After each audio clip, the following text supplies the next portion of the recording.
করতে হবে। মোবাইলের স্ক্রিনে যে কোরআন শরীফ তেলাওয়াত করা হয় এটি জায়েজ, মোবাইলে কোরআন তেলাওয়াত করা জায়েজ। তবে স্ক্রিনে মোবাইলের গ্লাসে পর্দায় কোরআন শরীফের আয়াতের উপর ডাইরেক্ট রিডিং আরবির উপরে টাচ করা, এ নিয়ে ওলামায়ে কেরামদের মাঝে মতবিরোধ আছে। অনেকে আলেম বলেন যেহেতু এখানে স্ক্রিন গ্লাস আছে, পর্দা আছে, তাই ওযু ছাড়া টাচ করা যাবে, জায়েজ। আবার অনেক ওলামায়ে কেরাম মুফতিয়ানে কেরাম বলেছেন লা ইয়ামাসসুহু ইল্লাল মুত্তাহহারুন, গ্লাস থাকলেও পর্দা ডিসপ্লে থাকলেও ওযু ছাড়া স্পর্শ করা উচিত নয়, এটা জায়েজ নয়।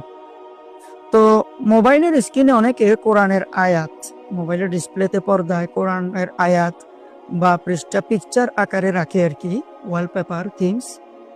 সাবধানতা অবলম্বন করতে হবে। আপনি নাপাক জায়গায় যদি মোবাইলটা হাতে নেন, আপনি যদি মোবাইল অন করেন, ওই পিকচারটা যদি নাপাক জায়গায় শো হয়, দৃশ্যমান হয়, তাহলেও আমরা গুনার ভাগী হব।